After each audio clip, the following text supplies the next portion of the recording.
It's Try the Tunes. Now we pause. It's Try the Tunes. I'm your host, Sarah Morris. Folks come to my big green bathroom somewhere north of Minneapolis, Minnesota.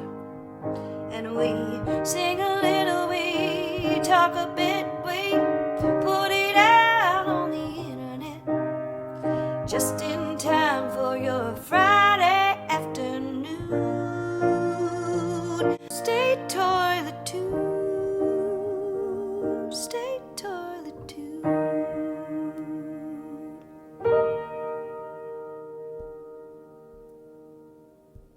Okay. That was the pause. That was much pause. I don't need much pause. All right. I know how to make it work. My name is Sarah Morris, and I invite people to sing in my big green bathroom with me. People like Eli Gardiner.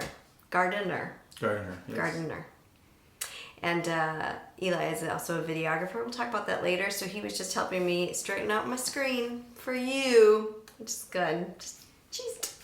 We're going to sing a song. Yeah, this is a song originally by James Taylor He's written a good song or two. called Close Your Eyes. I'll do that.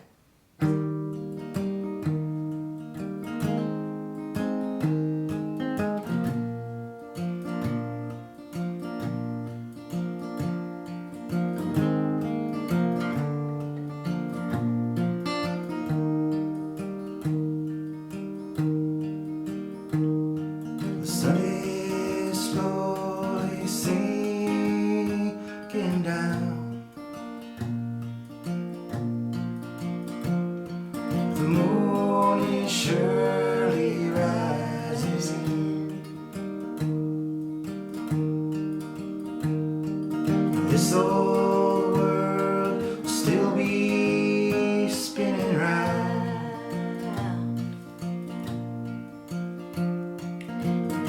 And I still love you. So close your eyes. You can close your eyes. It's alright. 'Cause I don't know no love songs. I can't sing the blues anymore. But I can sing this song.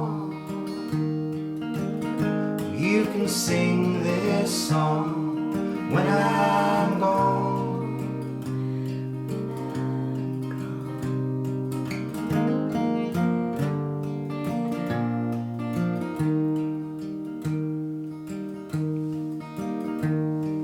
It won't be long before another day.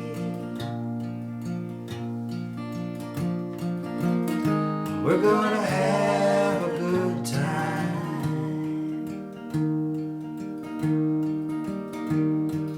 No one's gonna take that time away.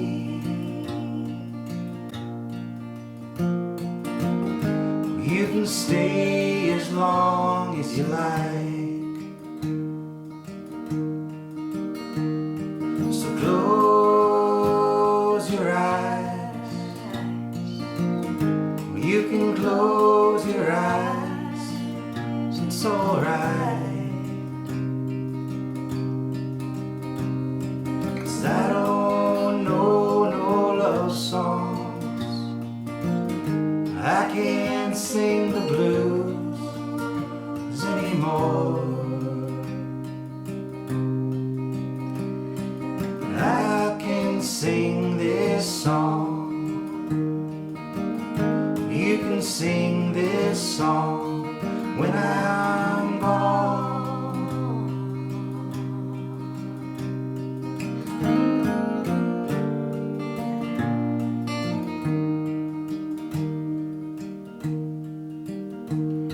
The sun is surely sinking down. The moon is surely rising. This old world still be spinning round. I still love you.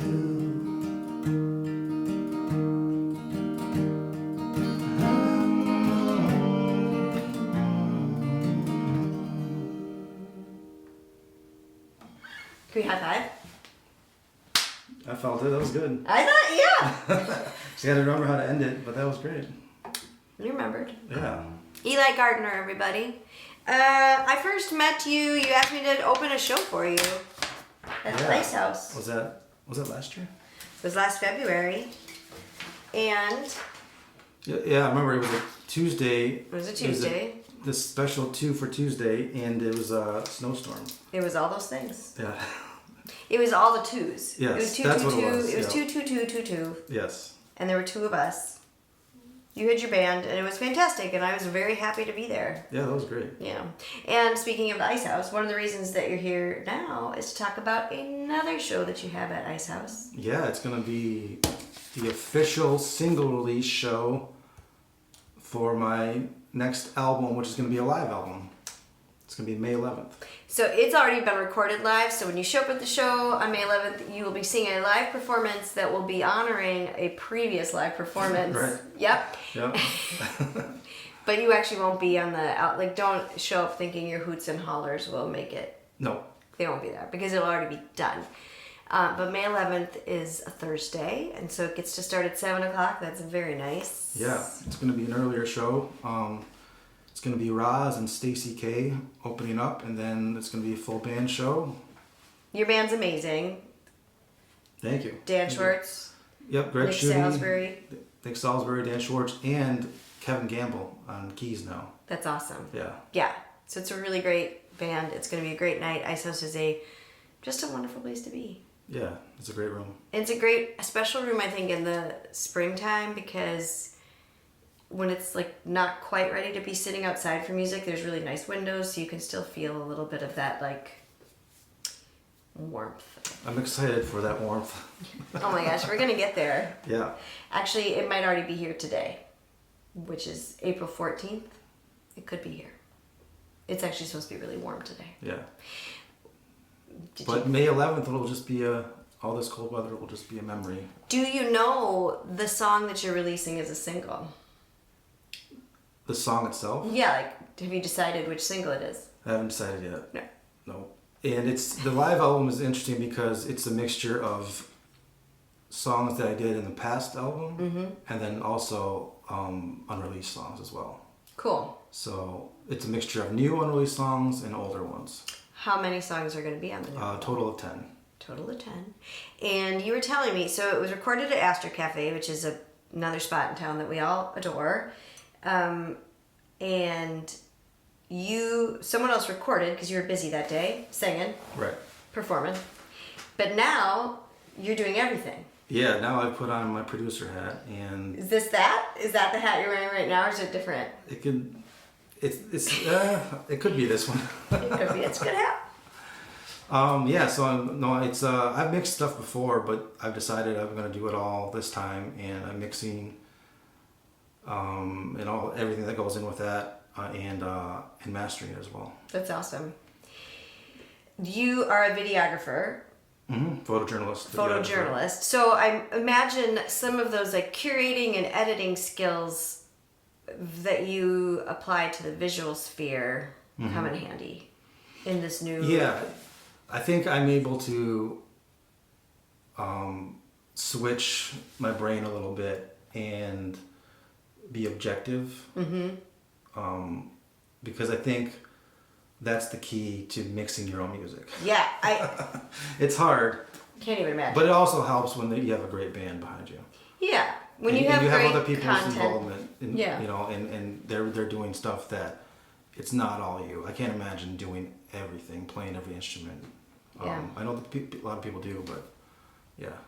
Is it fully live and you haven't done any overdubbing, or have you like taken some? Fully live. Okay, cool. Yep, fully live, and just EQing and mixing all the tracks and making it sound good. But it's definitely a live in the moment kind of album still. Yeah. That's kind of what I was going for, and I've always wanted to do that. those are some of my favorite albums anyway, just to listen to.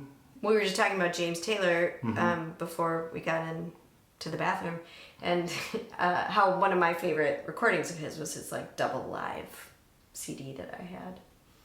Yeah. That's a good one. It was a good one. Is James Taylor somebody that was a big deal for you growing up?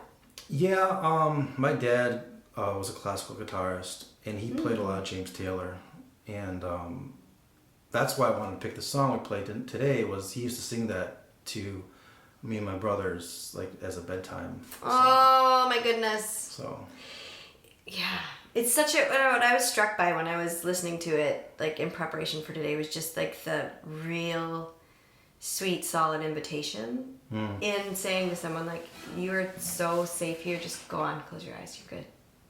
yeah, it was it's definitely a good memory from my childhood, and it took me a while to find that song for myself. Yep. And so I think it was kind of the time to bring it out, and I might start playing it live now too. Oh, you should. It's good. It's real good. You grew up in Michigan. Yeah. Upper Peninsula. UP, yeah. And so you've been in Minnesota for? Almost 5 years. Okay. Yeah. Yeah. Yeah. Is it treating you okay so far? I love the Twin Cities, yeah. You're wearing an MMC hat. Is that Minnesota Music Coalition? Or is it some other MMC? It is Minnesota Music Cafe. That's where actually I got it. Oh! But it's a double hat. Because it can be the same. For sure. Yeah. Yes, I like that. I was like, it doesn't quite look like their logo, but yes. Yeah. But it will work for both. The cafe. Either way, you're repping Minnesota and showing that 5 years in and you've got like some rootedness. No, it's been great. I ever since I moved here, I'm just blown away by the talent of musicianship, and from songwriters to the people that are backing them to local studios, everything. Yeah. So I think I'm finding my groove, but that's what I'm excited about this live album is I met all the guys in the band through doing my latest studio album right before the pandemic started. The Fire and the Medicine. Yeah. Yes. Right before. And so then I met them in the studio, and now we've had time to play and kind of gel and learn, what songs work together and stuff. And so it's more of a fully formed band now. That's awesome. That's why I want to do a live album. Yeah. Oh, that's so good. And so that show again is May 11th. I'll remind you one more time. And then the full album, the date to put on your heart for like when you'll be able to hear the full album is June 30th. June 30th. June 30th. Is that right? Yep. Yes. Okay, good. That's going to be at the new music venue in Uptown, Green Room. Less of a cool green room than this one, but pretty darn cool. Yeah. This room is the original. It's fun. Green. In the green room, well, it's not in green room venue. Oh yes. Okay. They just have a room. It's not called. Right. Yeah. Sometimes it's funny because I think Ice House is just Ice House, and like Astor Cafe is just Astor Cafe. But I always put the article in front of them, and then I feel like I get it wrong. Turf Club, not the Turf Club, even though. So green room, like. It is. It's just green room. It's awkward to say that. Yeah. Let me ask you a few of my normal Toilet Tunes questions if you're open. Yeah, let's go. The first one is Eli. Will you? Sarah. Tell me something good. Tell me something big, little, anything good in your world. Anything good. Mm-hmm. Well, I'm excited. I mean, the album stuff has just been an all-consuming thing, so I'm excited to get through that. Yeah. And get some more. Just get it done and get the other aspect of the album cycle rolling. Yeah. So. That's awesome. Yeah. It's good to be. It's good that you're finding good in the in between part, right? Like this is the journey, and you're even the journey is good. You're not just focusing on the destination, but you'll get there. Yeah, but I find even when you're in that, like, I've kind of been in a drought songwriting wise, and for some reason, as I'm getting towards the end, songs are coming up. Oh, that makes total sense New to me, songs are for coming sure. Because I think when your brain, I don't know. I mean, mixing especially, like that's a real specific. When I'm writing songs, I can't listen to other songs. So I write fast only because I need to get back to listening to things, you know. And so I feel like if I was mixing, I can't imagine that I would have space for new thought because you hear, you know, even when I'm learning a song for Toilet Tunes, like it'll be up in the dreams, you know, like I'll hear it when I'm like in that liminal space in the morning, and another thing I like to ask people is, will you spin us out to something you're listening to that's making your ears hot besides your own mixes? Something that we can listen to today on April 14th. Yeah, one of my favorite songwriters lately is this guy called Corey Brannon. Yes. Yeah, have you heard of him? I've heard of him. Yeah, and he just played a solo show At Ice House. Yeah, that my friend James Eugene Russell. Yes. He opened for him, and I've seen Corey's solo stuff before, but he was just at a different level. Yeah. And he's one of those songwriters. He doesn't care about genre. Mm-hmm. He doesn't like to be labeled. He just goes and kind of does his thing, and he's totally underrated in my opinion. Yeah. As far as just being an amazing songwriter and someone that doesn't like let anyone pigeonhole him. Is he Oklahoma or Memphis? Oh, okay. Yep. Yeah. Corey Brannon. I will link to that below. His most recent release, maybe. Yeah, he's got a new album out, I believe. Cool. That's what you'll see linked below, as well as information about these things. Okay, the last question. You kind of touched on something that might apply to this, but maybe you'll have another answer for it too. Eli, where are you learning right now? Where in the world are you learning? From who? Mainly From YouTube. what? Yeah? Yes? It's a university, for sure. Yeah, but no, for real. With the mixing, with the mastering, and learning where free plugins are. Yeah. And kind of taking the knowledge that I'm finding from other people and applying it to how I want things to sound. Mm-hmm. Definitely. Do you have a favorite YouTuber that's like you've learned from? Not really. I mean, it's all, Okay. I kind of take pieces from a lot of people. And so, yeah, but that's really what it's been, is like, okay, I know how I want this to sound. Right. How do I search that, and how do I get to that spot? Yeah. And then use what they're telling me to apply to myself. Yep. Yeah, and I think, because like, I think the process of putting music together is an art form in itself. But within that, I think I've learned to trust my own ears. But part of that is getting your head out of the way. Yeah. So it's like listening to it on your phone when you're doing other things, taking a ride, listening to it in the car, that kind of stuff. Mm-hmm. So that's really where I've been developing and growing. Are you doing Pro Tools or Logic, or what are you? Good old GarageBand. GarageBand. Ah, there's a artist that I kind of fell in love with mid-pandemic, Faye Webster, and I loved the way her vocal sounded. And when I went in to go record my album, it was like one of the things I used is like, let's reference this. And I read how she, because I work with GarageBand, and a lot of times it makes me want to like poke my eyeballs out slowly with like my dullest finger. Yeah. But there's a couple things I can talk to you about it, but there's a couple plugins where you actually see, because the thing about GarageBand is there's not a lot of good meters. Okay. So if you find the right meters, then you know the output. That's the key. And then you're not over modulating and all that stuff. But finding the right output and knowing how to read those levels is what really clicked for me. That's awesome. And also just seeing stuff like digital, like it's all the same X's and O's. It doesn't matter what system you're using. It's all about getting the right performance, the right mics and stuff. So absolutely. That really helped me be like, okay, I can probably figure this out. You can figure it out. I love stumbling, figuring out things, but I do it on a small scale. Mm-hmm. And this is a big scale. And it's awesome. And so to celebrate your big scale, everybody should be making plans. May 11th, single release show at Ice House. And so today, if somebody wanted to learn more about you, I'm going to link to your website. But also, they can go to Bandcamp and maybe put in a pre-order for this very album. Yep. Does this album have a name? Live in Minneapolis. Live in Minneapolis. It's a good place to be. Yeah. So I'm going to link to so much linking. That's something I've learned how to do. Just link the heck out of things. That's good. But May 11th, it's Thursday night. Ice House is wonderful. Eli is wonderful. His band is wonderful. Stacy, Kay, and Roz are opening. It's going to be a fantastic night. And then you're drawing hearts around June 30th, Friday, June 30th. And that way, then you could go to Eli's show to hear the album. Then you can go on your July 4th weekend on Saturday. It's a good plan. Or Sunday. I'm really good at planning.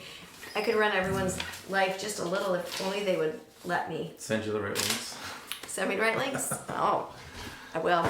This is the part of the show where I get to thank my beautiful, beautiful patrons. They help me all the time with everything I do that causes all that learning I talked about as well. And I just love you. Eli, thank you so much for coming and bringing this beautiful song and your beautiful guitar to my bathroom. And it was really good to get to spend time with you. This is a great bathroom. I appreciate it. See, other green room, this is the original Minnesota green room. That's okay. Stay toilet too.